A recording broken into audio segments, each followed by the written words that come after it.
Let's play a game of criticizing BuzzFeed News. Full disclosure, I actually really like BuzzFeed News, and I think they can do a pretty good job on a lot of stories. When it came to the Proud Boys fight with Antifa in New York, they got it pretty balanced. Leaned left, right? The headline was pretty much against the Proud Boys, but they did accurately talk about Antifa, robbing some dude and how Antifa started the fight. I thought they did a pretty good job. And when it comes to that hate crime hoax, where the Democratic anti-hate guy was the one who actually perpetrated it, they actually highlighted this. So I think they can do a good job. But here's the story they have. It's by Julia Reinstein. Trump tried to conflate an anonymous false claim against Kavanaugh with the other accusers. The president pounced on the news that Chuck Grassley had referred Judy Monroe Layton to the FBI after she admitted to making a false complaint against Kavanaugh. What do you mean? He tried to conflate her claim against him with other accusers. What? Well, let's get into it. A top Senate Republican referred a woman to the FBI on Friday after she admitted to making an anonymous and false accusation. No, this is wrong. Wrong. Against Brett Kavanaugh, a development President Trump was quick to use to try and discredit the now Supreme Court Justice's other accusers. Okay, first, of his accusers, 4 have retracted. 3 are complete retractions. 1 is a partial retraction. Julie Swetnick walked back her claims in NBC News. An unnamed woman who is a witness to Swetnick said Avenatti twisted her words and she would not confirm the details of the affidavit. An unnamed man made an anonymous accusation against Kavanaugh, retracted everything, and now this woman literally talked to senators and made the claims against them. This was used in a private hearing with Kavanaugh where they questioned him on this, and then she said she lied about it later on. How is he conflating anything, okay? In a tweet on Saturday, the president called the woman only a vicious accuser who had made disgusting false statements. What about the others, he asked. In a tweet, Trump said, a vicious accuser of Kavanaugh has just admitted that she was lying. Her story was totally made up, fake. Can you imagine if he didn't become a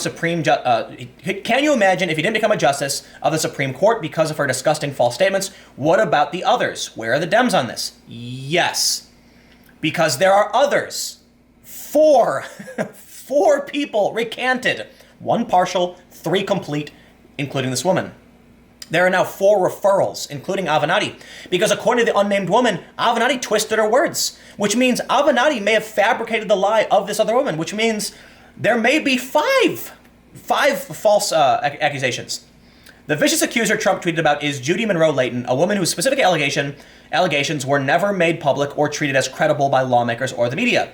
Except they did question him, according to Chuck Grassley, okay? Christine Blasey Ford and Emma Ramirez, who were both interviewed by the FBI about their allegations, have not been referred to the FBI for any possible criminal investigations. That's weird. Julie Swetnick was, and they used the Swetnick story in the public hearing. Why then are they not talking about it? You know, the other thing I want to point out, what really annoys me about the whole Kavanaugh thing? Every time the Democrats talk about it, they say, Kavanaugh was credibly accused. Credibly accused. What, are you implying that a general accusation isn't credible? Why would you need to add the word credible to the accusation? First of all, no one credibly accused Brett Kavanaugh. There was no corroboration to Christine Blasey Ford. She didn't know where the party was, how she got there, how she left. The people who were there claimed they don't know what she's talking about. 0 corroboration. The story is not credible. And Deborah Ramirez, as they mentioned, said she wasn't even sure if the story she was telling was about Brett Kavanaugh until for like 6 days she was talking with her friends and then believed maybe it's true. No corroboration. Not a credible story. These other accusers have recanted partially or completely and have been referred to the Department of Justice and the FBI for criminal investigation. So you tell me where a credible accusation came from. I was willing to listen to Christine Blasey Ford, because the story of a drunken teenager groping her at a party, I'm like, yeah, I don't doubt that. Let's see what you got in terms of corroborating evidence. Nothing. There was no credible accusation against Brett Kavanaugh.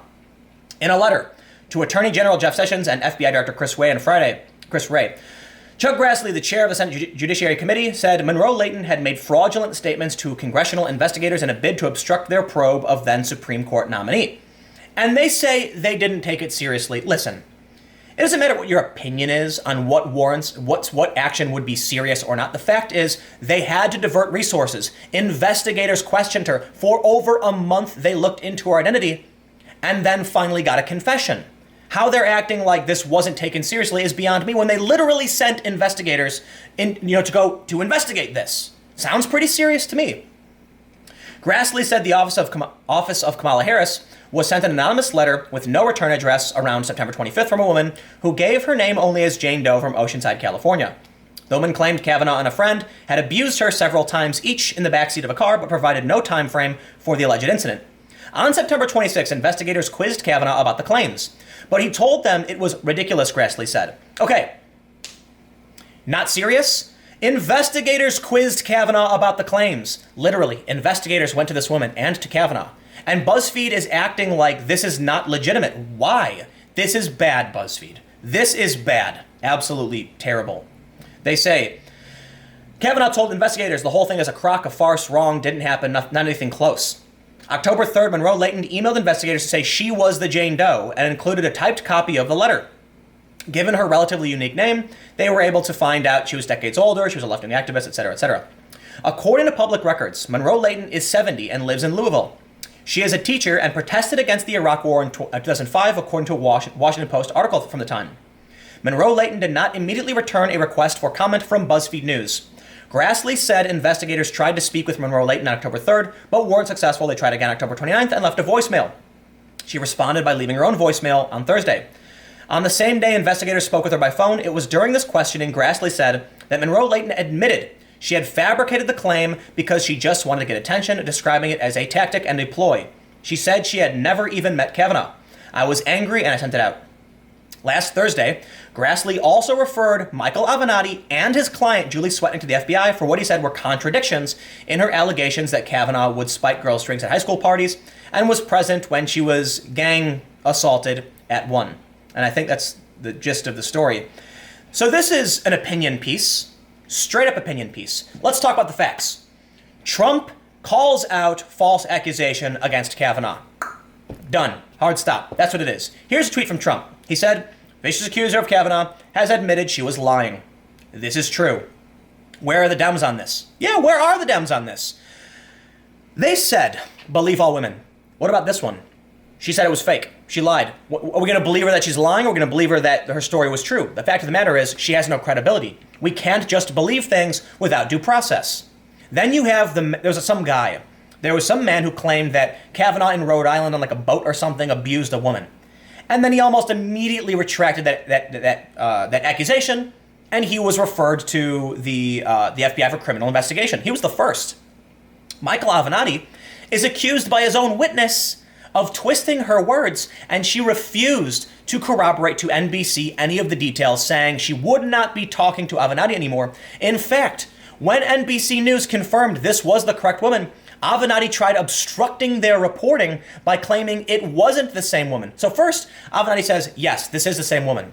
And then, when NBC says, well, she's contradicting the affidavit and your claims, he goes, well, how about for this? He said, how about this on background? It's not the same woman. What are you going to do with that? Avenatti's recourse was to try and discredit this woman who had been interviewed because she was discrediting him, in which case Avenatti is being referred. And Julie Swetnick made ridiculous claims that even Democrats think derailed their strategy against Brett Kavanaugh. But let's be real here. You want to know my opinion on this? Why the Democrats decided to use this line of attack against Kavanaugh is because there is a cultural war here, not political. They couldn't go after Brett Kavanaugh's policy positions because none of them are illegal. He's a judge. But culturally, they could try to smear him in such a way that Republicans may be forced, due to the culture war, into not backing him. And at least one Republican, I believe, didn't back him. It was, who was it? It was I don't know. I don't remember who it was. It was the woman in Alaska. The thing is, when it comes to Brett Kavanaugh's positions on, say, third-party data collection, which many people on the left disagreed with, when it comes to his positions on national security and torture and things of that nature, the fact is, the Democrats love that stuff. George W. Bush had a bunch of things that were created during his tenure, like I believe, Directive 51. That means the president can overthrow the country and reinstate a new constitutional government, right? What did Obama do? when he got in office. Started drone striking children and non-combatants, but then calling the non-combatants combatants, prosecuting more whistleblowers and journalists under the Espionage Act than all the presidents combined. Listen, the Democrats could call that stuff out too, but they like it. They used it, and they don't want to give it up. So they're certainly not going to point to Kavanaugh and say, you ruled in favor of a bunch of policies that the American public probably would not like, because then they're calling themselves out. And once they get the presidency, they're going to want to do the same thing. My biggest gripe with Trump as a president, with Hillary Clinton as a candidate, with Obama, with Bush, is the foreign policy things they do in terms of third-party data collection, warrantless wiretapping, enhanced interrogation, drone strikes, killing children, extrajudicial assassination, all of that stuff just seems to persist.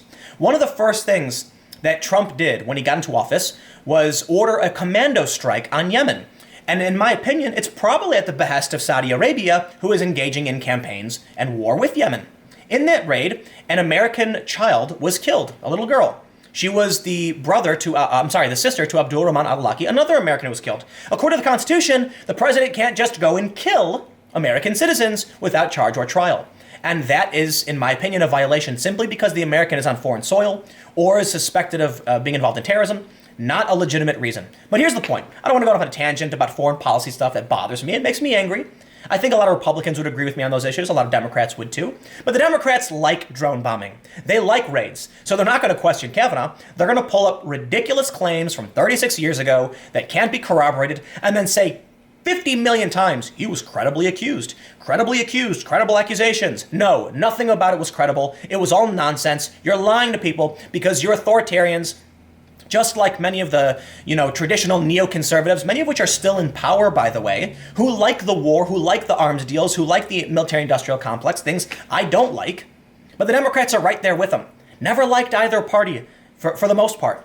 But what always ends up happening is the Democrats, they're kind of more on the social liberal side. So when it comes to domestic policy, most people just don't care. Anyway, I'm going to rant too much. Plain and simple. BuzzFeed, you're wrong. You're wrong, BuzzFeed. You're wrong. I'm going to get out of here. I'm going to go grill some chicken on my barbecue, on my grill. It's not really a barbecue. And I'm going to enjoy the rest of my day. The midterms are soon. I hope you're all ready. Anyway, thanks for hanging out. I will see you all tomorrow on my main channel, which is at youtube.com/Timcast. Yes, that is my main channel. People think I'm making it up, that I'm confusing the two. I'm not. This one just says Timcast because YouTube does, but this channel is youtube.com/TimcastNews, okay? Thanks for hanging out, and I will see you all tomorrow.